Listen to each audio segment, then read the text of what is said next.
Hi guys, AJ here coming at you with some more IP, and here we are at magical week 6, halfway through the unit. My goodness, hasn't time flown.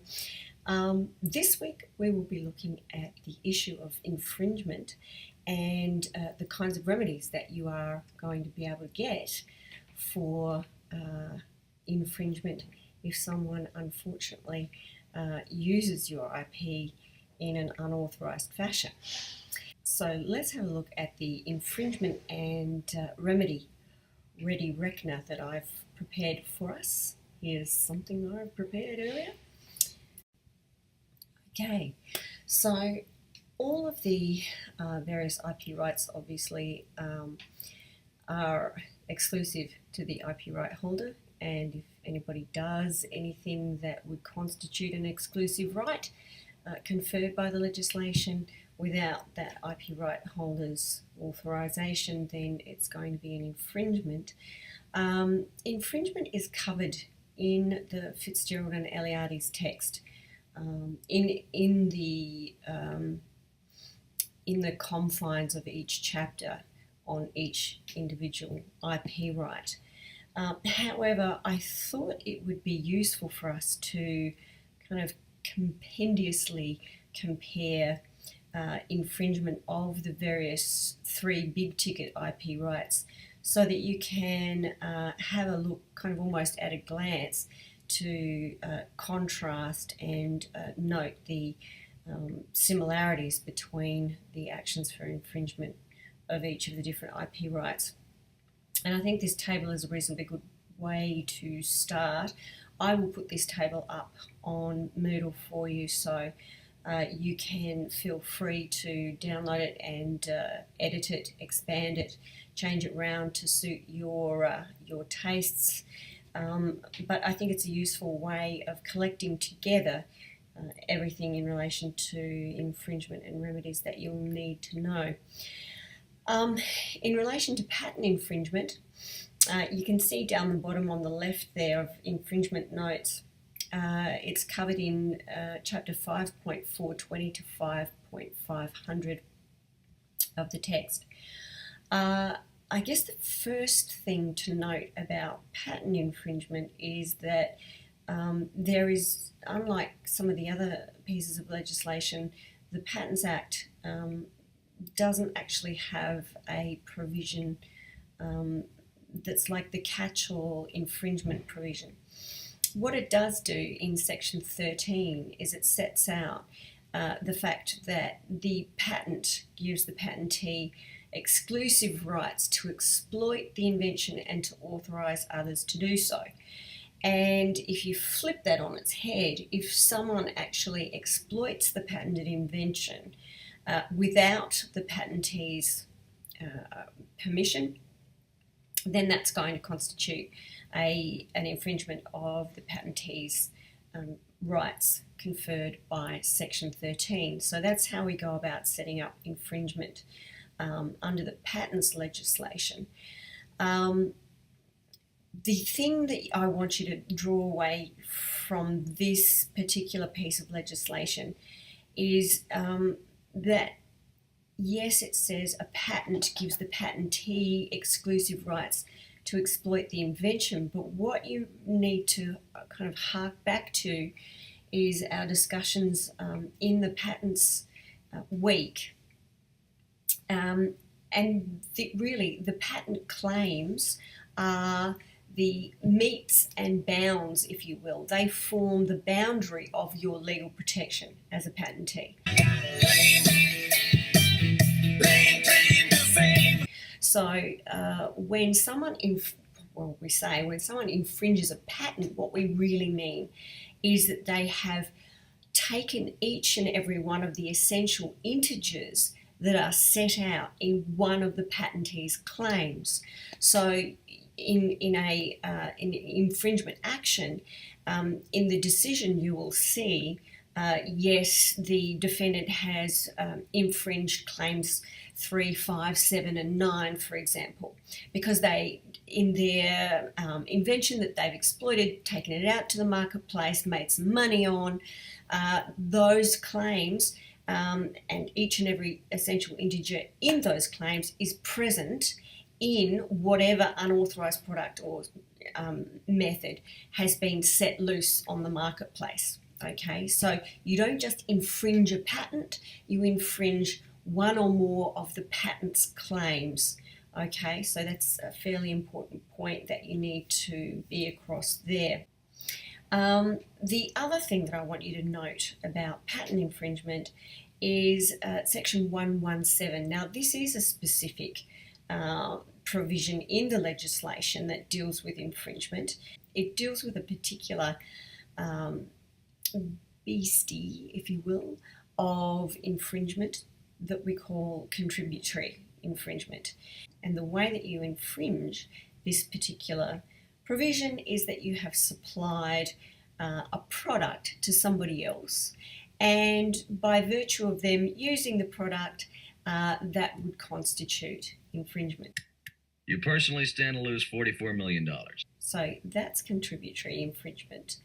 The other thing that I wanted you to note was the main exemptions from infringement.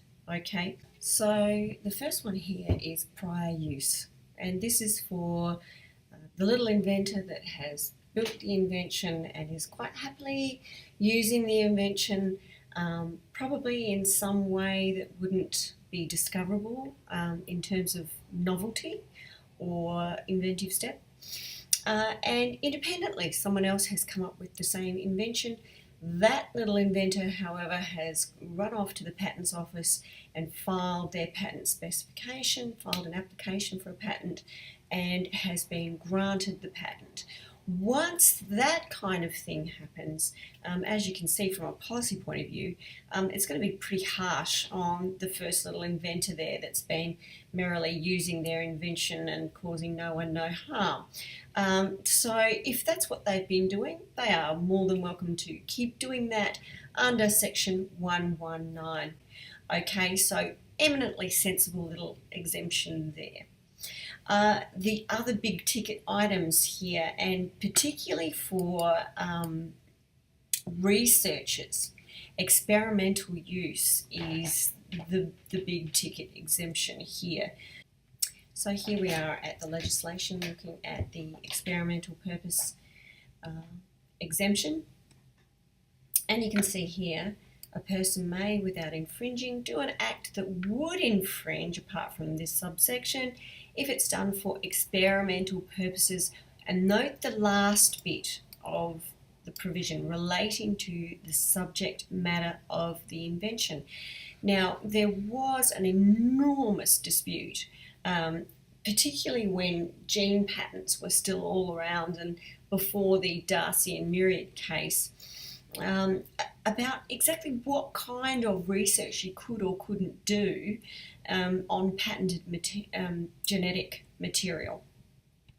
And it was certainly the gene patentee's submission to the various different inquiries and so forth that were conducted in relation to this matter, that no one really could do research on their patented genetic material unless they had authority from the patentee themselves.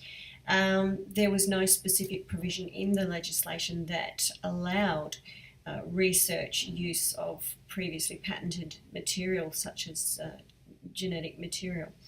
And then we had the Raising the Bar Act, and you'll see here it was added. This provision was added in 2012. There we go. Monday, 16th of April, it came into effect. And collectively, the Australian research community breathed a sigh of relief because it became very clear that they were able to conduct experiments on patented material. Now, the kind of, not the sticking point, but the bugbear for some was that little provision at the end that I just drew your attention to relating to the subject matter of the invention.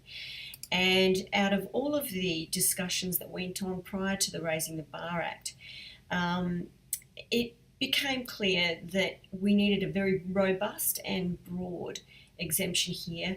Otherwise, the prospects were that the Australian research community would be quite chilled in its activities as to what could be done on patented materials. And so long as you have a broad experimental purpose, you will more than likely fit within this experimental use exemption. Okay, so the term experimental, ordinary English meaning, applies to tests, trials, procedures that downstream inventors would like to do on patented material. And if you have a look here, there's some good examples: determining its properties, determining the scope of a claim, improving, modifying, and so on. It even allows research and experiments that have a mixed purpose. So they might not be purely scientific research. There may be an ultimately commercial angle to the research, but so long as your experiments are conducted with these kinds of highlighted points in mind, you're going to be okay.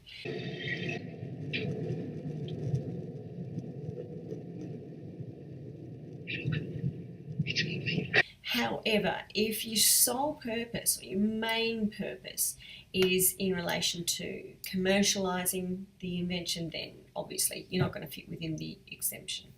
Okay, so that's your research use exemption, research purpose, I should say, exemption.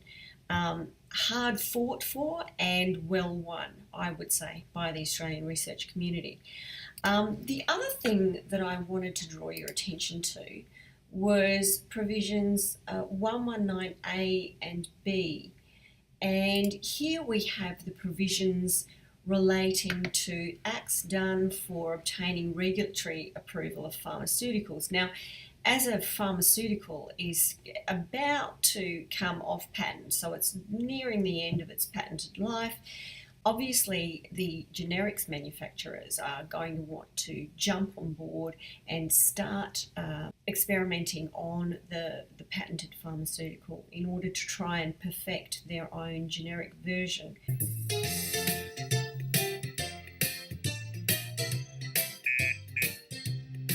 And here we have a provision that squarely addresses that issue. Okay. And here we have the corresponding provision, but for non-pharmaceuticals. Okay, so two more useful exemptions there.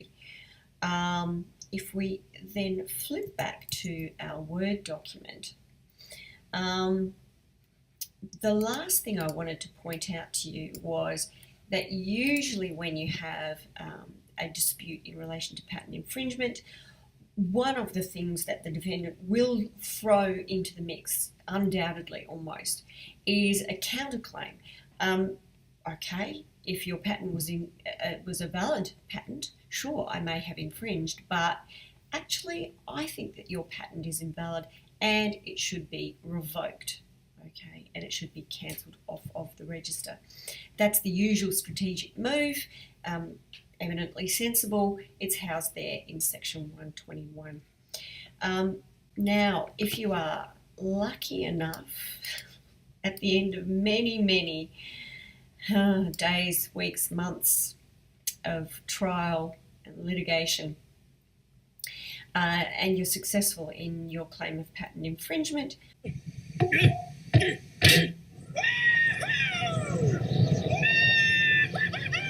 what are the kinds of remedies that you can get? Injunction, damages, and an account of profits. Okay. Do you have my money? What? Do you have my money? How could I? Do you have my money? Obviously, you can't go around simply threatening people that your patent has been infringed by their activities. And here we have the whole rather ghastly notion of patent trolls kind of hiding underneath the bridge of commerce, waiting to pop up and grab you, in a nasty way when you're least expecting it. I'm the grumpy old troll who is under the bridge. Hey! They warehouse these patents, and then their main business is to go out and threaten infringement of those patent claims and to extort payments from people that are rather worried about being taken to court by this patentee. An unfortunate little cottage industry that's grown up around the patent IP right. Interesting little area, and one that is well worth following a couple of those links and materials that I've provided for you. So that's the idea of patents. And this is the end of the first video for this week. Let's go on to part 2, which will be copyright and trademarks, and a little bit more about the remedies themselves. So let's go to the next video.